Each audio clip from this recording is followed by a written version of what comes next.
Hello students, this is Swapnali ma'am. I welcome you all in today's biology class. Today we are going to discuss a new lesson, that is heredity and evolution from 10th CBSE.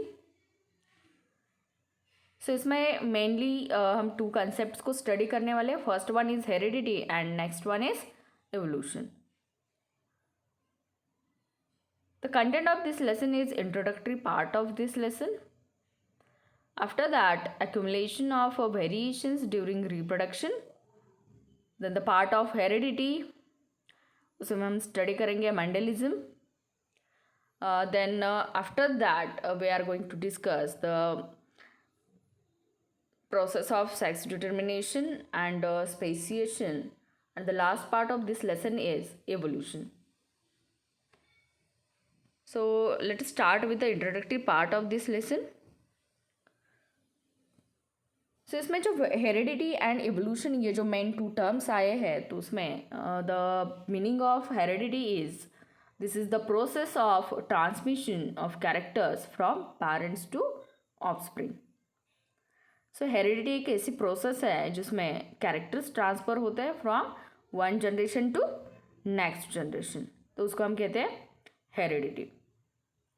Heredity के साथ साथ जैसे कि हम human beings का अगर example लेते हैं तो ह्यूमन बीइंग्स में हम ह्यूमन जो है वो एक सिमिलर ग्रुप है ह्यूमंस का, बट उसमें कुछ आपको वेरिएशंस भी ऑब्जर्वेबल होते हैं.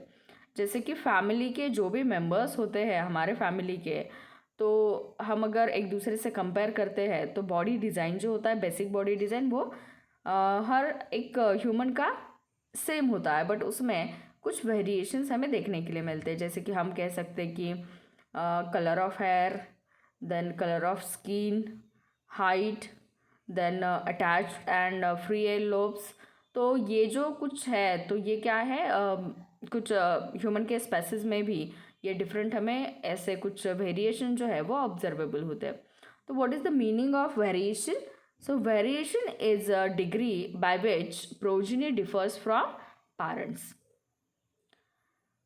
And the branch of biology that deals with the study of heredity and variation is called as genetics. तो इसमें मेन थ्री टर्म्स हैं. Heredity, first one is heredity, next one is variation and third one is genetics. तो जिस branch में heredity and variation को study किया जाता है उसको हम कहते हैं जेनेटिक्स. सो ये जो भी वेरिएशंस फॉर्म होते हैं तो वो वेरिएशंस फॉर्म हो सकते हैं because of errors in DNA copying. जब ये डीएनए कॉपिंग होता है from one generation to next generation, जब ये रिप्रोडक्शन की प्रोसेस होती है तब ये जो डीएनए कॉपिंग होता है तो उसमें अगर एरर्स आते हैं तो ये वेरिएशंस फॉर्म हो जाते हैं. और एंड इसमें और एक रीज़न है जो कि है result of sexual reproduction. So previous lesson में हमने जो स्टडी किया है मेथड्स ऑफ रिप्रोडक्शन, तो उसमें जो एसेक्सुअल रिप्रोड्यूस होते हैं ऑर्गेनिजम्स तो उसमें कुछ माइनर वेरिएशंस हमें देखने के लिए मिलते हैं. बट जो ऑर्गेनिजम्स सेक्सुअली रिप्रोड्यूस होते हैं तो सेक्सुअली रिप्रोड्यूस होने वाले ऑर्गेनिजम्स में जो भी प्रोजेनी का फॉर्मेशन होता है, न्यू जनरेशन जो फॉर्म होती है, तो इसमें हमें वेरिएशंस देखने के लिए मिलते हैं.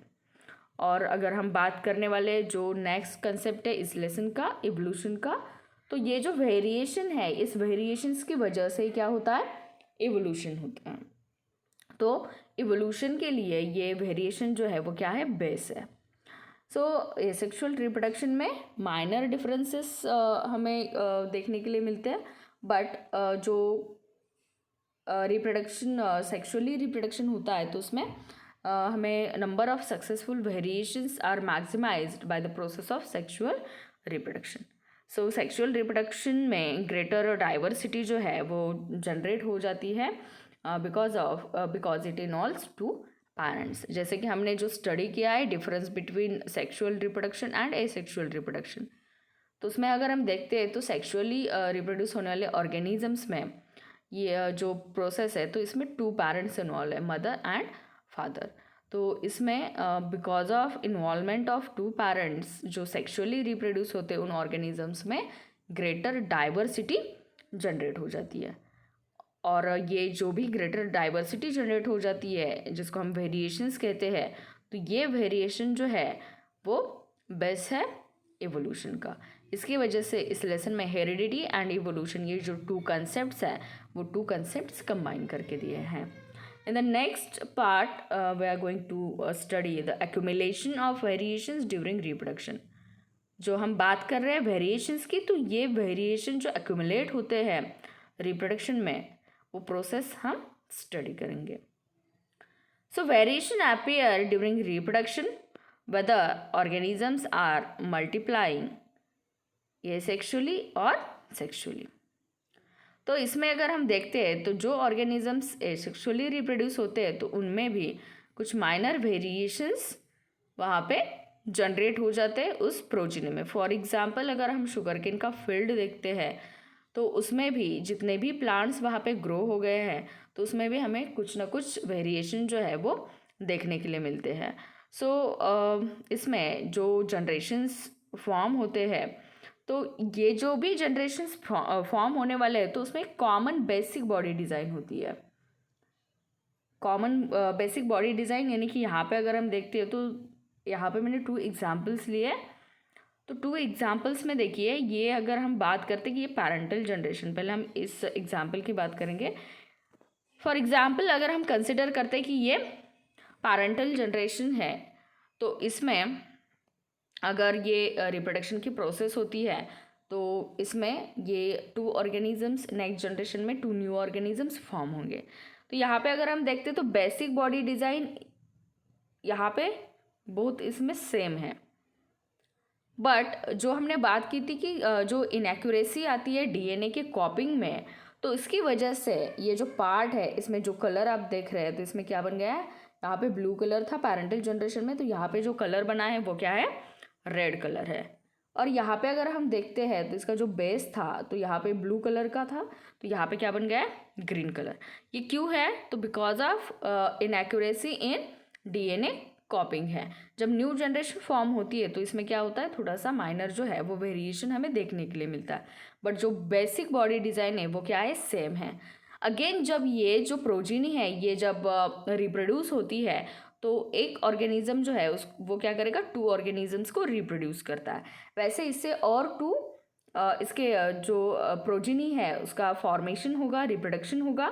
तो इसमें अगर हम देखते हैं तो ये हम यहाँ पे इस टाइम पे ये पैरेंटल जनरेशन है या ये पेरेंट है और इससे जो 2 न्यू ऑर्गेनिजम्स फॉर्म हो रहे हैं तो इसमें अगर हम देखते हैं तो ये जो साइड है तो इस पर क्या है, वाइट कलर का है जो कि यहाँ पे ब्लू कलर का था, और जो नेक्स्ट वेरिएशन है दूसरे प्रोजीनी में तो यहाँ पे पिंक कलर का बन गया है। सेम वैसे ही अगर आप इस डायग्राम को ऑब्जर्व करते हैं तो ये जो यहाँ पे जो सेंटर में है तो इसमें लाइट ब्लू कलर का फॉर्मेशन हुआ है, और हो सकता है कि इसमें जो यहाँ पे अगर हम देखते हैं तो इसमें कुछ चेंज हमें दिखाई नहीं दे रहा है, तो इसमें कुछ वेरिएशन जो है वो फॉर्म नहीं हुए हैं। तो इसमें अगर हम देखते हैं कि ह्यूमन का भी एग्जांपल अगर हम लेते हैं तो कुछ ट्विंस जो कि मोनोजाइगोटिक ट्विंस होते हैं तो उसमें भी हमें बहुत सारे सिमिलैरिटीज़ देखने के लिए मिलते हैं। तो ये जो है ये क्या है, ये वेरिएशंस की वजह से ये जो न्यू प्रोजीनी है वो जो फॉर्म होती है तो उसमें ये डिफरेंट ऐसे हमें कुछ चेंजेस जो है वो चेंजेस हमें देखने के लिए मिलते हैं। वैसे ही हम जो यहाँ पे बात करते हैं ह्यूमन बीइंग्स की, यहाँ पे मैंने एग्जांपल एक फैमिली है जिसमें ग्रैंड पेरेंट्स, पेरेंट्स और यहाँ पे चिल्ड्रंस है। तो ये अगर हम देखते हैं यहाँ पे तो ह्यूमन स्पेसीज ही है। इसमें अगर हम बेसिक बॉडी डिज़ाइन अगर देखते हैं तो सेम ही है, 2 आइज़, लोकेशन ऑफ आइज़ देखिए आप, पोजिशन ऑफ ईयर्स हम देख सकते हैं। तो इसमें अगर हम बात करेंगे तो बेसिक बॉडी डिज़ाइन सेम है, बट इसमें फेसियल जो स्ट्रक्चर है, जो कुछ हम कह सकते हैं कि मॉर्फोलॉजिकल जो कैरेक्टर्स है या जो भी जेनेटिकल कैरेक्टरिस्टिक्स होते हैं तो इसमें भी कुछ हमें चेंजेस देखने के लिए मिलते हैं।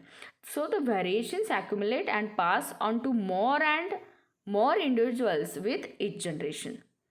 जो हम बात कर रहे थे इस फिगर में, इस डायग्राम में, तो यहाँ पे देखिए जैसे ही न्यू जनरेशन्स फॉर्म हो जाते हैं तो हर एक जनरेशन में ये जो वेरिएशंस है वो वेरिएशंस एक्यूमुलेट होते जाते हैं। तो यहाँ पे अगर हम बात कर रहे हैं तो ब्लू डिज़ाइन की पूरा जो भी हमें यहाँ पे स्ट्रक्चर दिख रहा है, बाद में कुछ 2 जगह पे यहाँ पे वेरिएशंस आए, और जैसे ये जो प्रोजीनी है इन्होंने और एक नेक्स्ट जनरेशन जब फॉर्म की है, रिप्रोड्यूस हो गया है, तब इसमें और वेरिएशंस हमें देखने के लिए मिल रहे हैं। तो जैसे ये जो ऑर्गेनिजम्स है ये जैसे न्यू जनरेशन को फॉर्म करते हैं, वैसे ही वेरिएशंस क्या हो जाते हैं, एक्यूमुलेट होते जाते हैं। So there are some significance of variation. ये वेरिएशंस क्यों इम्पॉर्टेंट है, तो इसमें वेरिएशंस जो है कुछ सिग्निफिकेंस हम स्टडी करने वाले हैं वेरिएशंस के। सो इसमें अगर हम देखते हैं तो first one is pre adaptations, means some of the natural variations function as pre-adaptation to changing environment। जैसे environment change हो जाता है वैसे ही organism जो है वो naturally इनमें कुछ variations आते हैं। फॉर एग्जाम्पल अगर हम देखते हैं तो हीट वेव में kill some most bacteria except a few which have a pre adaptation और variation to tolerate high temperature. देखिए हीट वेव है तो इसमें मोस्ट ऑफ द बैक्टीरियाज क्या हो जाएंगे, किल हो जाएंगे, क्योंकि यहाँ पे टेम्परेचर हाई टेम्परेचर है। बट उसमें कुछ ऐसे भी बैक्टीरियाज होंगे जो बैक्टीरियाज वहाँ पे किल नहीं होंगे। क्यों ये किल नहीं हो सकते, तो उसमें क्या हो गया है, कुछ अडाप्टेशन हो गया है। अडाप्टेशन क्या होता है, कुछ मॉडिफिकेशंस होते हैं उनके बॉडी में, और इसमें हो सकता है कि जो भी यहाँ पे जो भी पॉपुलेशन है माइक्रो ऑर्गेनिजम्स का या बैक्टीरियाज का, तो उसमें भी कुछ वेरिएशंस आ गए हैं जिसकी वजह से ये जो बैक्टीरियाज है वो क्या कर सकते हैं, उस हाई टेम्परेचर को टॉलरेट कर सकते हैं, यानी कि वो खुद को उस हीट वेव्स में ये खुद को ग्रो कर सकते हैं। तो ये क्या है, प्री अडेप्टेशंस है। Then the next significance is evolution. So variations जो है वो रॉ मटेरियल्स है फॉर इवोल्यूशनरी प्रोसेसेस। जो अभी मैंने बताया था कि जो वेरिएशंस है वो बेस है इवोल्यूशन का। तो वेरिएशंस इसमें दिया है कि ये रॉ मटेरियल्स है for evolutionary processes and picking up suitable variants by nature और environment forms the basis of evolution. तो इसमें हम कह सकते हैं कि नेचुरल सिलेक्शन की जो प्रोसेस होती है बाय नेचर और बाय इन्वायरमेंट, जो डिफरेंट ऑर्गेनिज्म जो है वो सिलेक्ट किए जाते हैं और वो ऑर्गेनिज्म जो है वो क्या हो जाता है, कंटिन्यू हो जाते हैं, तो उसको हम कहते हैं evolution. Then the next significance is struggle for existence. So इसमें जो वेरिएशंस होते हैं तो कुछ यूजफुल वेरिएशंस है जो ऐसा एडवांटेज हमें प्रोवाइड कर सकते हैं उस इंडिविजुअल को कि वो स्ट्रगल कर सकते for their existence and hence survival in nature. तो इसमें नेचुरल सिलेक्शन की प्रोसेस जो है या इवोल्यूशन जो भी होता है, तो हमने जो कुछ ऐसे ऑर्गेनिजम्स के भी बारे में स्टडी किया है कि जो ऑर्गेनिज्म जो है वो क्या हो गए, एक्सटिंक्ट हो गए हैं।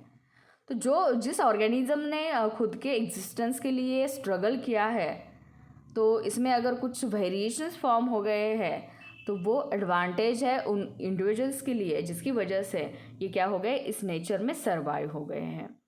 Then the next significance is individuality. So variations provide a distinct identity to each and every individual. And the last one is artificial selection. अब आर्टिफिशियल सिलेक्शन है, इसका मतलब इसमें क्या किया है, हमने कुछ सर्टन वेरिएशंस लाए हैं and because of that there is a development of a number of breeds and varieties of domesticated plants and animals। तो आर्टिफिशियल सिलेक्शन में एग्जांपल्स हम देख सकते हैं, कुछ प्लांट्स के स्पेसीज है जिसमें डिफरेंट जैसे कि जेनेटिकली मॉडिफाइड क्रॉप्स है। देन जो भी हम डिफरेंट वैरायटीज़ देखते हैं, डिफरेंट जो फ्लावर के कलर्स हम देखते हैं, हिबिस्कस का एग्जांपल हम ले सकते हैं, या फिर जो भी फ्रूट के स्पेसीज है तो उसमें राइपनिंग का जो पीरियड है या फिर जो फ्रूट फॉर्मिंग का पीरियड है वो क्या किया गया है, लेस किया गया है।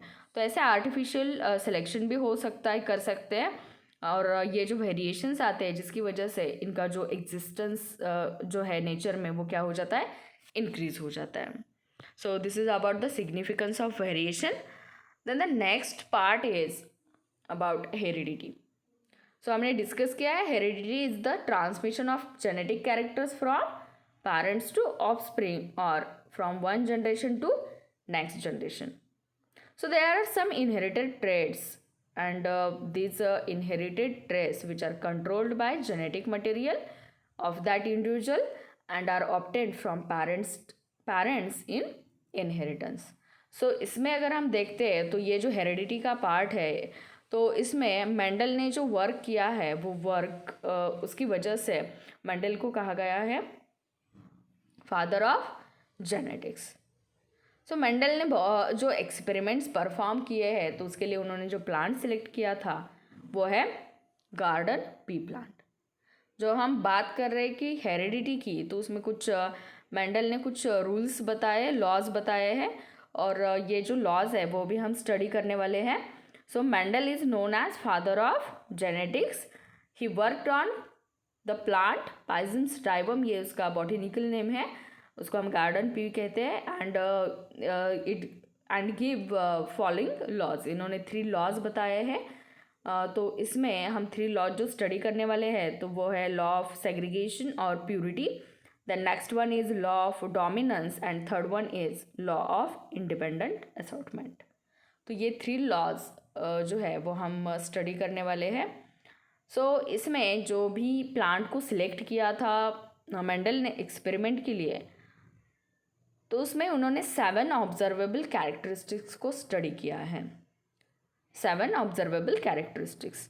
तो 7 ऑब्जर्वेबल जो कैरेक्टरिस्टिक्स है तो उसमें जो हम देख सकते हैं यहाँ पे शेप ऑफ सीड है, देन कलर ऑफ सीड, ये first, then colour of seed, then colour of flower, then shape of pod, colour of pod, then position of flower and height of plant. तो ये 7 characteristics को Mendel ने study किया है. Various बहुत सारे number of experiments इन्होंने किए हैं इस पी प्लांट पे. तो इसमें जो आपको 2 डिफरेंट यहाँ पे दिखाई दे रहे हैं, जैसे कि शेप ऑफ सीड में राउंड भी है और रिंकल्ड भी है. तो इसमें जो राउंड होता है शेप सीड का वो क्या है, डोमिनेंट है, और रिंकल्ड जो है वो क्या है, रेसेसिव है. वैसे ही हर एक जो कैरेक्टरिस्टिक है उसमें कुछ एक डोमिनेंट कैरेक्टर होगा तो दूसरा जो है वो क्या है, रेसेसिव है. तो इसको हम डिनोट करते हैं कैपिटल लेटर से. जो डोमिनेंट कैरेक्टरिस्टिक्स होते हैं तो उनको कैपिटल लेटर से डिनोट किया जाता है, और जो रेसेसिव कैरेक्टरिस्टिक्स होते हैं तो उनको डिनोट किया जाता है स्मॉल लेटर से. तो यहाँ पे आपको ध्यान में रखना है कि आर फॉर यहाँ पे राउंड जो है तो रिंकल्ड के लिए यहाँ पे डब्ल्यू यूज़ नहीं किया है. तो जो डोमिनेंट कैरेक्टर है जिसके लिए हमने वो कैपिटल लेटर यूज़ किया है उसको डिनोट करने के लिए, तो वैसे ही स्मॉल लेटर उसके रेसेसिव कैरेक्टरिस्टिक के लिए हमने यूज़ किया है. मतलब राउंड के लिए अगर आर है जो कि डोमिनेंट कैरेक्टर है, तो रिंकल्ड के लिए हमने स्मॉल आर को यूज़ किया है जो कि रेसेसिव कैरेक्टर है. The next one is colour of seed. उसमें येलो कलर डोमिनेंट है और उसमें जो ग्रीन कलर है वो रेसेसिव कलर है जिसको डिनोट किया जाता है बाय स्मॉल वाई. वैसे ही same in colour of flower, उसमें डोमिनेंट पर्पल कलर है, देन रेसेसिव जो है वो वाइट कलर है. शेप ऑफ पॉड में इन्फ्लेटेड डोमिनेंट है, कंस्ट्रिक्टेड जो है वो रेसेसिव है. वैसे ही कलर ऑफ पॉड में देखिए जो ग्रीन कलर है वो डोमिनेंट होता है जिसको हम डिनोट करते हैं जी से. वैसे ही जो येलो कलर होता है वो रेसेसिव कलर है जिसको हम डिनोट करते हैं स्मॉल जी से. देन पोजीशन ऑफ फ्लावर में एक्सिलरी जो पोजीशन होती है फ्लावर की तो वो डोमिनेंट होती है, और जो टर्मिनल होती है वो क्या है, रेसेसिव है. यहाँ पे देखिए terminal at the end, top पे जो है वो फ्लावर का फॉर्मेशन होता है और एक्सिलरी में इसमें ब्रांचेस पे फॉर्म हो रहे हैं. एंड हाइट ऑफ प्लांट में टॉल जो है वो डोमिनेंट कैरेक्टर है और जो डॉर्फ है वो क्या है, रेसेसिव कैरेक्टर है. तो इन्हीं 7 कैरेक्टरिस्टिक्स को स्टडी करके मेंडल ने ये 3 लॉज बताए, लॉ ऑफ सेग्रीगेशन और purity, then law of dominance, and third one is law of independent assortment.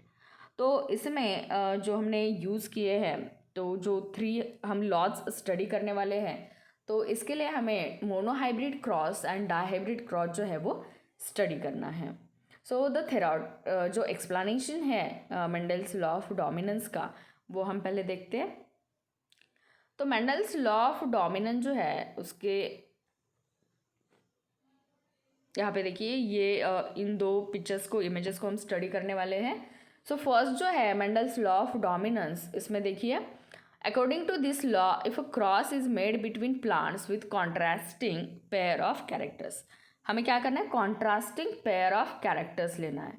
Contrasting मतलब क्या होगा, यहाँ पे अगर हम टॉल की बात कर रहे हैं तो उसके अगेंस्ट जो contrasting pair होगा तो वो क्या होगा, डॉर्फ का होगा. तो यहाँ पे पेरेंटल जनरेशन जो है उसमें देखिए फिनोटाइप जो है वो टॉल है एंड डॉर्फ है. तो मोनो हाइब्रिड क्रॉस जो है इसमें हमने क्या किया है, सिर्फ एक ही कैरेक्टर स्टडी करने के लिए लिया है. सो इसमें जो कैरेक्टर है वो फर्स्ट जनरेशन की अगर हम बात करते तो यहाँ पे ये जीनोटाइप है कैपिटल टी, डॉर्फ के लिए small T and small T. जो गैमेट्स इससे फॉर्म हो रहे हैं तो वो है कैपिटल टी और यहाँ से स्मॉल टी. अब जो प्रोजीनी फॉर्म होती है जिसको हम F1 जनरेशन कहते हैं, तो इसमें ये जो प्रोजीनी फॉर्म होने वाली वो कैसी प्रोजीनी फॉर्म होगी, capital T and small T यानी कि टॉल. तो जो भी जितने भी यहाँ पे F1 जनरेशन में जो भी प्रोजीनी फॉर्म होते हैं तो वो कैसे होते हैं, टॉल होंगे. तो इसकी वजह से क्या दिया है, टॉल को कहा है dominant characteristic. So Mendel, according to this law of dominance, if a cross is made between plants with contrasting pair of characters, the character that appears in first generation is dominant and the other is recessive.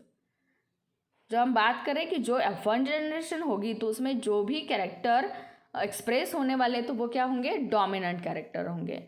सो जो भी हमने यहाँ पे study किया अभी, जो example देखा है टॉल एंड डॉर्फ, तो Mendel's monohybrid cross between a homozygous tall plant and a homozygous dwarf plant to show that tall the height of a plant that is tall is dominant over a dwarf. मतलब ये जो dwarf है वो recessive है और जो toll है वो डोमिनेंट कैरेक्टर है. तो इससे हमें क्या पता चलता है, ये मेंडल ने बताया है, मेंडल्स लॉ ऑफ डोमिनेंस में जो F1 जनरेशन होगी, जो फर्स्ट जनरेशन होगी, प्रोजीनी जो फॉर्म होगी तो उसमें डोमिनेंट कैरेक्टर्स एक्सप्रेस होंगे. Then the second law is law of segregation or law of purity of gametes. So इसमें अगर हम देखते हैं तो इस लॉ में ये बताया है कि both parental alleles that is dominant as well as recessive, they segregate or separate and are expressed phenotypically in F2 generation and this is called as Mendel's law of segregation. अब F2 generation क्या है, तो यहाँ पे हमने F1 generation दिखाया था, तो ये जो नेक्स्ट वन है ये क्या है, F2 जनरेशन है. अब F2 जनरेशन में क्या होता है, देखो जो टॉल प्लांट हम क्या करने वाले हैं, यहाँ पे जो F1 जनरेशन में हमें जो टॉल प्लांट मिला है तो उसी में हम क्या करेंगे, सेल्फिंग करेंगे, selfing in F1 generation. So phenotype becomes tall and tall, क्योंकि यहाँ पे जो फॉर्म हुआ है वो क्या है, टॉल है. देन इसके जो जीनोटाइप है तो इसमें आएगा कैपिटल टी स्मॉल टी. यहाँ पे देखिए कैपिटल टी स्मॉल टी है, इसकी वजह से यहाँ पर भी कैपिटल टी स्मॉल टी. देन इसके जो गैमेट्स फॉर्म होंगे तो उसमें एक डोमिनेंट है एक रेसेसिव है, एक डोमिनेंट है दूसरा रेसेसिव है. तो ये गैमेट्स यहाँ पे सेपरेट होने वाले हैं. अब यहाँ पे जो हमने ये स्क्वायर यहाँ पे दिखाया है तो इसको कहा जाता है पन्नेट स्क्वायर मेथड. तो इस मेथड से ये हम जो क्रॉस है इसके जो भी फिनोटाइपिक एंड जीनोटाइपिक रेशो निकालने वाले हैं तो इसकी वजह से ये बहुत इजी बनता है. तो पन्नेट स्क्वायर मेथड को यूज़ करके ये हम क्रॉस दिखा सकते हैं, F2 जनरेशन हम फॉर्म दिखा सकते हैं यहाँ पे. तो यहाँ पे देखिए मेल गैमेट लिखिए कैपिटल टी स्मॉल टी, वैसे female gamete capital T small T. जब हम क्रॉस करते हैं between male gamete and female gamete तो जो यहाँ पे पॉसिबिलिटीज़ है ये इसमें दिखाए हैं. तो कैपिटल टी जो प्रोजीनी फॉर्म होंगी वो टॉल होगी. Then capital T and small T, यहाँ पे देखिए वो भी प्रोजीनी टॉल होगी. क्यों टॉल है, तो इसमें जो कैपिटल टी है वो क्या है, डोमिनेंट कैरेक्टर है.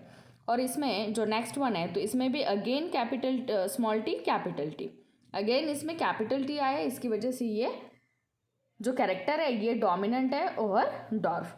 And then last one small T, तो ये जो होगा वो क्या होगा, डॉर्फ होगा. तो यहाँ पे देखिए जो F1 जनरेशन थी इसमें 100% टॉल, F1 जनरेशन में 100% टॉल, और जो F2 जनरेशन है तो उसमें 75% 75% टॉल एंड 25% डॉर्फ है। कैसे 25%? तो यहाँ पे जो रेशो है वो है 3:1। रेशो जो है वो क्या है 3:1, 3 टॉल एंड 1 डॉर्फ। मतलब यहाँ पे F2 जनरेशन में 75% टॉल प्लांट और 25% जो है वो कैसे है डॉर्फ प्लांट है। तो ये है मेंडल्स लॉ ऑफ सेग्रीगेशन और Mendel's law of purity. And the last and third law of Mendel is Mendel's law of independent assortment. तो ये जो लॉ है इसमें this law states that the most of the characters of parents can appear in any combination in their offspring। ये जो characters पास होते हैं next generation में, तो इस पेरेंट्स से ये जो भी कैरेक्टर्स है वो कौन से ना कौन से कॉम्बिनेशन में ये क्या हो जाते हैं ऑफस्प्रिंग में अपीयर होते जाते हैं। तो इसके लिए मेंडल ने डायहाइब्रिड क्रॉस दिया है जिसमें जो पैरेंटल जनरेशन है वो प्योर जनरेशन होती है। तो प्योर जनरेशन में राउंडेड येलो सीड, इसमें 2 कैरेक्टरिस्टिक्स देखिए यहाँ पे डाई हाइब्रिड क्रॉस है, यानी कि 2 कैरेक्टरिस्टिक्स को यहाँ पे क्या किया है स्टडी किया है। सो 2 कैरेक्टरिस्टिक्स में shape of seed and colour of seed, ये 2 कैरेक्टरिस्टिक्स लिए हैं। जो हमने बात की है 7 कैरेक्टरिस्टिक्स की, उसमें से 2 कैरेक्टरिस्टिक्स एट अ टाइम यहाँ पे स्टडी किए हैं। तो इसमें राउंडेड येलो सीड ये हो गया dominant, round shape of seed is a dominant character, और जो येलो कलर ऑफ सीड है वो डोमिनेंट है। और सेम उसके लिए कॉन्ट्रास्टिंग पेयर में जो रिंकल्ड है, तो शेप ऑफ सीड उसमें जो रिंकल्ड शेप आता है तो वो क्या है रेसेसिव है, और जो ग्रीन कलर ऑफ सीड है वो भी रेसेसिव कैरेक्टर है। तो इसमें जो पैरेंटल जनरेशन है, तो पैरेंटल जनरेशन में rounded yellow seed dominant and wrinkled green seed जो है वो रेसेसिव है। अब इससे जो भी गैमेट्स का फॉर्मेशन होता है, तो गैमेट्स में कैपिटल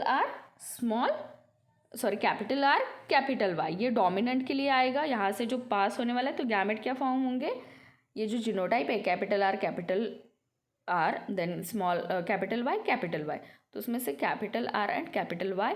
सेम वैसे ही जो भी रेसेसिव है उसके लिए small R and small Y. तो ये कैरेक्टरिस्टिक्स आने वाले हैं। तो मेंडल ने जो कैरेक्टरिस्टिक डायहाइब्रिड क्रॉस के लिए स्टडी की है, तो उसमें हम देखने वाले कि F1 एंड F2 जनरेशन कैसे फॉर्म होती है। तो इसमें जो F1 जनरेशन फॉर्म होगी तो उसमें से जो क्रॉस आएगा तो इसका जो भी F1 जनरेशन है उसमें capital R small R then capital Y and small Y का फॉर्मेशन होता है। बट यहाँ पे अगर देखते हैं तो capital R means round and capital Y means yellow. तो राउंडेड येलो सीड जो है वो डोमिनेंट है, इसकी वजह से जो फर्स्ट प्रोजीनी होगी वो 100% कैसे होने वाली है डोमिनेंट कैरेक्टर की, यानी कि राउंडेड येलो सीड्स की होने वाली है। देन अगर हम सेल्फिंग करते हैं, सेल्फिंग में आपको क्या करना है, जो भी F1 जनरेशन में जो प्रोजीनी फॉर्म हुई है उसी सेम प्रोजीनी को आपको यूज़ करना है F2 जनरेशन के लिए, यानी कि जो पैरेंटल जनरेशन, यानी कि यहाँ पे हम लिखेंगे P2, पहले हम P1 लिखते थे पैरेंटल जनरेशन के लिए। अब क्योंकि यहाँ पे F2 जनरेशन हम निकालने वाले हैं तो सेल्फिंग करेंगे F1 जनरेशन में।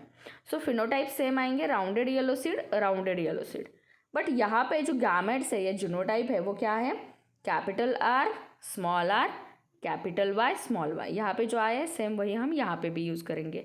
सेम वैसे ही एक मेल गैमेट होगा तो दूसरा फीमेल गैमेट होगा, तो कैपिटल आर कैपिटल वाई ये 4 कॉम्बिनेशंस यहाँ पे बनेंगे गैमेट्स के, और इस गैमेट यहाँ पर भी गैमेट्स के 4 कॉम्बिनेशंस फॉर्म होंगे। तो सेम अगेन हम पनेट स्क्वायर मेथड यूज़ करेंगे, जिसमें हम इस साइड पे लिखेंगे मेल गैमेट, इस साइड पे लिखेंगे हम फीमेल गैमेट। तो इसमें अगर हम देखते हैं, so during gamete formation in P1 generation the pair of gametes separate independently, that is in capital R capital Y plants only R and Y gametes are formed. So इसमें जो भी F1 generation की हम बात कर रहे हैं तो उसमें ये capital R capital Y form हुआ था और यहाँ पे small R and small Y. But जैसे ही हम ये क्या करने वाले हैं, हम अब F1 जनरेशन में सेल्फिंग करने वाले हैं, तो ये जीनोटाइप एंड गैमेट्स का यहाँ पे ऐसे कॉम्बिनेशंस फॉर्म हो गए हैं। तो इसमें जब हम क्रॉसिंग करते हैं तो इस क्रॉसिंग में ये देखिए, ये कैपिटल आर कैपिटल वाई है, यहाँ पर भी कैपिटल आर कैपिटल वाई है, तो ये कॉम्बिनेशन फॉर्म होगा R R Y Y. Same ऐसे ही इसका हम इसके साथ जो है वो क्रॉस कर सकते हैं यहाँ पे। देन ऐसे यहाँ पे हमने क्या किया है, ये ड्रॉ किया है पनेट स्क्वायर मेथड से। तो इसमें जो भी गैमेट्स का फॉर्मेशन होता है, तो 4 अलग मेल गैमेट हैं और 4 सेम वैसे ही फीमेल गैमेट भी हैं। तो इसमें जो भी कॉम्बिनेशंस फॉर्म हो रहे हैं, तो राउंडेड येलो का जो भी कॉम्बिनेशन यहाँ पे बन रहा है, तो इसको हम कहते हैं लॉ ऑफ इंडिपेंडेंट असॉर्टमेंट। तो इसकी वजह से जो रिजल्ट मिलता है हमें डायहाइब्रिड क्रॉस का between P plants having round yellow seeds and wrinkled green seeds, तो इसमें जो रेशो आता है वो है 9:3:3:1। तो ये रेशो जैसे कि जो हम बात कर रहे थे, तो इसमें जो फॉर्मेशन होगा, तो राउंड येलो सीड जो फॉर्म होंगे तो वो 9 होंगे प्लांट्स वैसे। देन जो रिंकल्ड येलो सीड को फॉर्म करेंगे ऐसे 3 प्लांट्स होंगे। जो राउंड ग्रीन सीड्स को फॉर्म करेंगे वो भी 3 प्लांट्स होंगे। एंड रिंकल्ड ग्रीन जो होगा वो क्या होगा, 1 प्लांट होगा। तो इसमें जो फिनोटाइपिक रेशियो है, तो वो फिनोटाइपिक रेशियो है 9:3:3:1। और जीनोटाइपिक रेशियो अगर हम निकालना चाहते हैं, तो जीनोटाइपिक रेशियो के लिए हमें ईच एंड एवरी जो भी कॉम्बिनेशंस यहाँ पे बने हैं, तो उसके लिए हमें ये रेशियो निकालना पड़ता है। तो ये जो डायहाइब्रिड क्रॉस है वो स्टडी किया है थर्ड लॉ के लिए, that is law of independent assortment. और ये जो इंडिपेंडेंट असॉर्टमेंट का लॉ है वो हमें ये बताता है कि most of the characters of parents can appear in any combination in their offspring. So this is the part of Mendel's law of inheritance. So इसके बाद जो नेक्स्ट पार्ट है वो हम देखने वाले कि सेक्स डिटर्मिनेशन का पार्ट। सेक्स डिटर्मिनेशन के बाद जो स्पेसिएशन होता है इसके बारे में हम स्टडी करेंगे। And after that the last part of this lesson is evolution. So इसमें हमने आज के क्लास में हमने जो स्टडी किया है, कुछ rules, significance of variation study किए हैं, accumulation of variations during reproduction, and some introductory part of this lesson. In the next class we are going to discuss the sex determination and speciation.